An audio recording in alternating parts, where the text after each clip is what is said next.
সম্মানিত দর্শক, শিক্ষাবিদ এবং ঘনিষ্ঠ বন্ধুরা, আমরা আমাদের দেশের ৭-৮তম স্বাধীনতা দিবস পালনে এখানে একত্রিত হয়েছি। ১-৫ আগস্ট ১৯৪৭ ভারতের স্বাধীনতা দেখেছিল।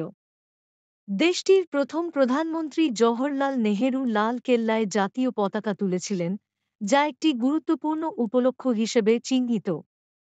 এই ঐতিহাসিক তারিখে ভারতে ব্রিটিশ যুগের অবসান ঘটে।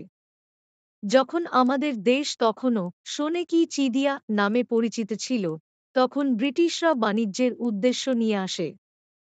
কিন্তু তারা শীঘ্রই জনগণের মতবিরোধ থেকে লাভবান হতে শুরু করে। ইস্ট ইন্ডিয়া কোম্পানি বাণিজ্যে জড়িত হওয়ার অনুমোদন পেয়েছে।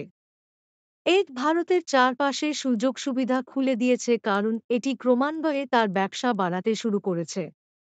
ফ্রান্স, নেদারল্যান্ডস এবং পর্তুগালের ব্যবসায়ীরা ব্রিটিশরা সফলভাবে দেশ থেকে বহিষ্কৃত হয়েছিল। পলাশির যুদ্ধের ১৭৫৭ জন্য ভারতে ব্রিটিশ সাম্রাজ্য সফলভাবে প্রতিষ্ঠিত হয়েছিল। ২-৪ পরগনার বিনিময়ে ব্রিটিশরা মীর জাফরকে বাংলার পুতুল বানিয়েছিল। ১৮৫৭ সালের বিদ্রোহ ব্রিটিশ সরকারের বৈষম্যমূলক নীতির দ্বারা উদ্ভূত হয়েছিল। এটি ছিল একের সংগঠিত বিরোধিতার প্রথম উদাহরণ। একের সিপাহীদের সেনাবাহিনী বিদ্রোহের সূচনা করে, যা পরবর্তীকালে অনেক জায়গায় প্রসারিত হয়। নেতৃত্বের অভাব এবং কম অংশগ্রহণের কারণে বিদ্রোহ ব্যর্থ হয়। বিদ্রোহের পরে কর্তৃত্ব হারায় এবং ক্রাউন তা গ্রহণ করে।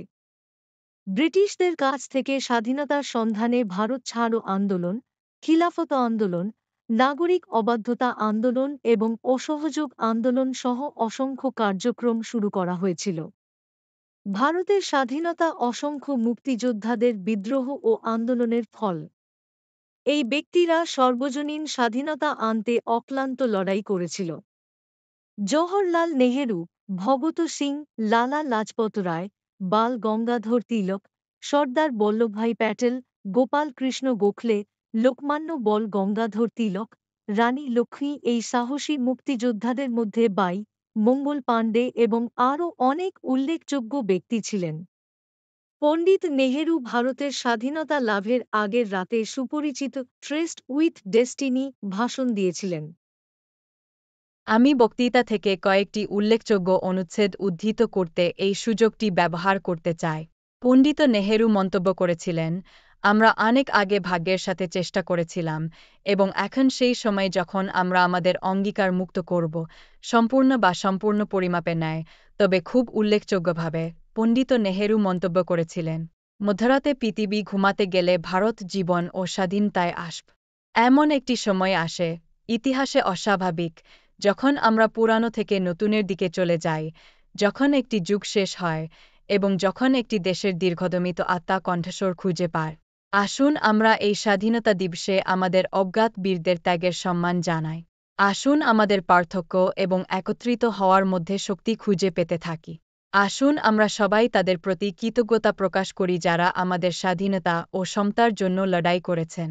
আমরা সকলেই দায়িত্বশীল নাগরিক যারা এই মহান জাতির প্রতি আমাদের দায়িত্ব পালন করতে হবে।